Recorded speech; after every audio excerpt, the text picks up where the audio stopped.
Greetings, members one and all of the Salivation Nation. Donald Trump is not a fan of Bitcoin and other cryptocurrencies. Let's explore.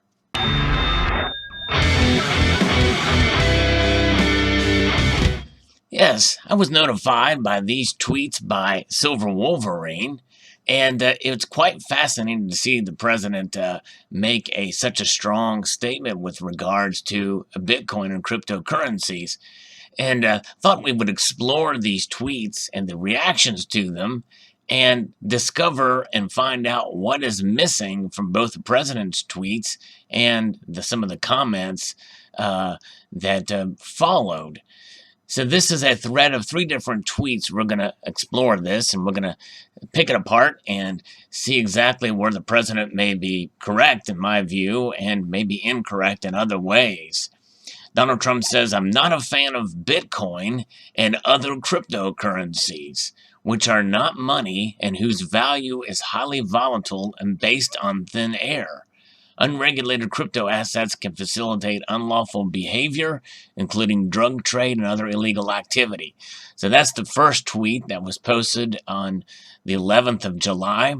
But I think there's one key thing we need to kind of take a look at here, and that is money.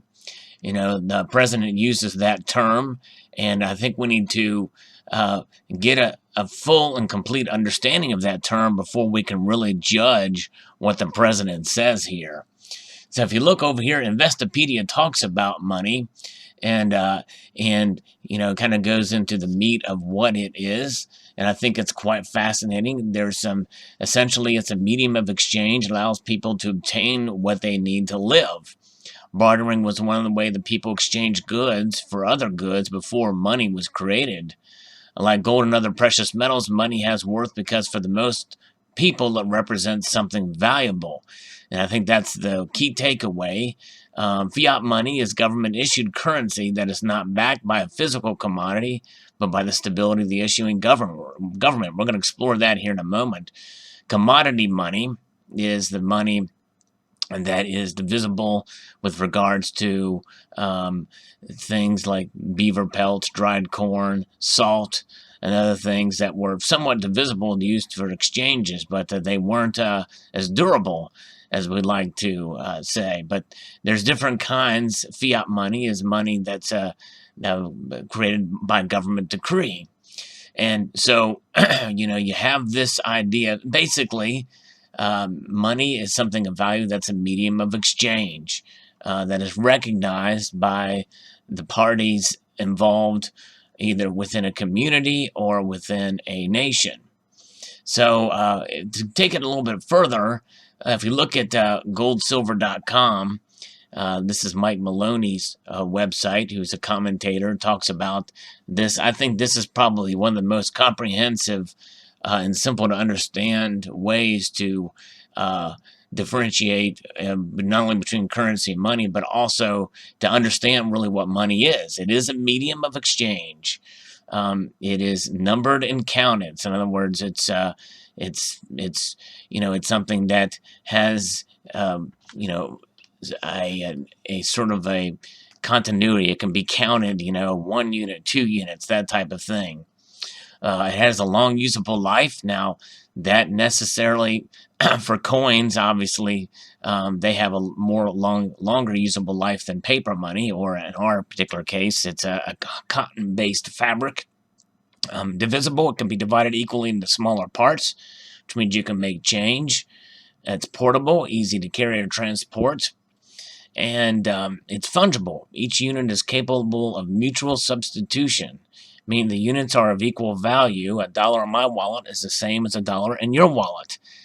Now, this is the case where I have changed my opinion to a point about the store of value and why possibly our dollars and maybe even Bitcoin could be considered a store of value.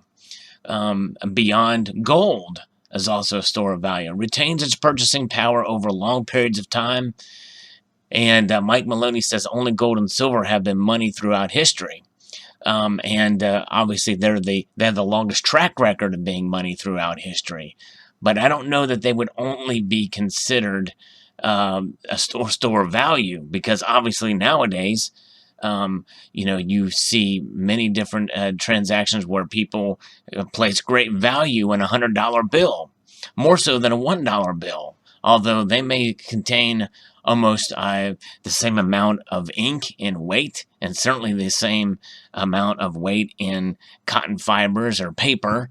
It's the same size, but the numbers on them retain, it's a differentiation that has a value to the individual.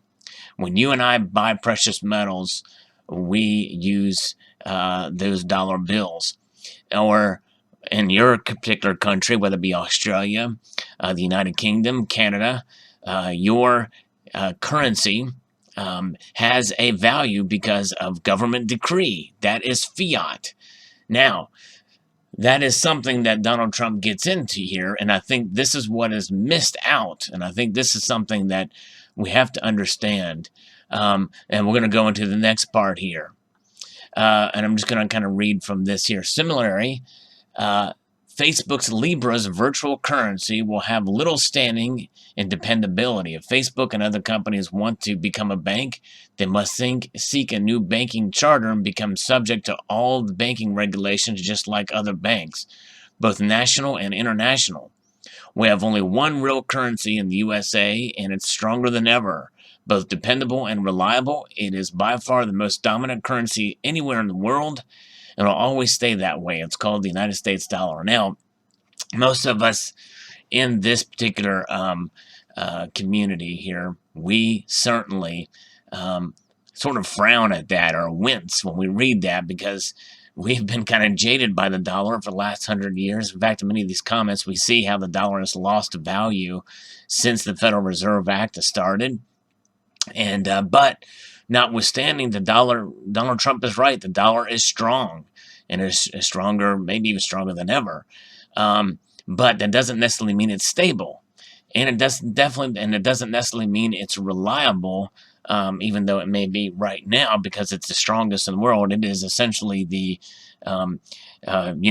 if you have a series of automobiles that have certain transmission problems, and there's particular problems, you can have a group of those. Let's say there's 10 cars, and you've got the one car that's has the least amount of problems of the others. You're going to drive that car around. It could still break down on you. It's just less likely to break down than the other cars. And so that's kind of where I disagree with the president there. Now, as far as fiat designation, that's what Donald Trump's talking about. Fiat designation. But the fiat designation, I believe, does provide value to a dollar, and to the with the currencies, but it's only as good as the government backing it, as stable as the government. And in case in Venezuela, fiat designation doesn't mean nearly as much as it does in the United States, Canada, Russia, or any other country out there. So that's where we are at with that particular case. Just because a currency isn't backed by gold or silver, that doesn't mean that fiat doesn't have value. If we're honest with ourselves, and I've come to realize this as in this community, every time we make a purchase, we have full faith in the credit of the dollar that we use. Obviously, those are debt instruments, these dollars. And every time we see that national debt go up with massive deficit spending, which we are continuing along that path, unfortunately, well, there you have it. Those of us who really understand these concepts, we wince, and we certainly don't like that. But by and large, we're using those dollars for our livelihood, and we've got to. There's no other way to do it. Now, Bitcoin you can use as a medium of exchange, for sure. I don't know if you can buy food with it. I don't know. But the amount of people that are using it as a medium of exchange is a very tiny fraction of those who are buying it as an investment, as a speculative asset. So when Donald Trump talks about here that it is based on thin air, he's exactly right. It is essentially, it's based off of the very start of Bitcoin and other cryptocurrencies. It's essentially started out of thin air. And then, as more of them have been created, it's based off the energy that was spent in creating them. And that's through things like mining, Bitcoin mining, and people that are doing that. And it takes a lot of energy to create those Bitcoins and other cryptocurrencies that are mined out there. So it's a full faith and credit in the energy produced to create them and the blockchain behind them. Now, what does that mean in terms of its worth? I don't know. It's so speculative right now, and it's so high in price that I believe it's probably overvalued, probably in a bubble right now. And as it does stabilize, will people actually start using it as money rather than investing in it, or using it as a medium of exchange? I don't know. We'll see. We'll see. In these responses, there's one here that says the US dollar's value is also based on thin air. The gold standard is history. It's called fiat currency for a reason. And it's so this is probably one of the very few comments that actually talks about gold standard. And gold is something that has the longest track record, and silver as well, as being used as money, as a store of value, than anything else in history. And by the way, with where technology is going, I believe we can see all three cryptocurrencies and the blockchain behind it, and the dollar and gold and silver come together and join forces to create, money that's has some constraints on it, which right now we don't have because the Federal Reserve can just print money like it's going out of style. But nonetheless, a lot of these comments are pro cryptocurrencies, but they're not mentioning gold or silver because they are looking at where the performance. Now, here's somebody who says the only real money is gold and silver, and we need our money to be gold and silver coin again.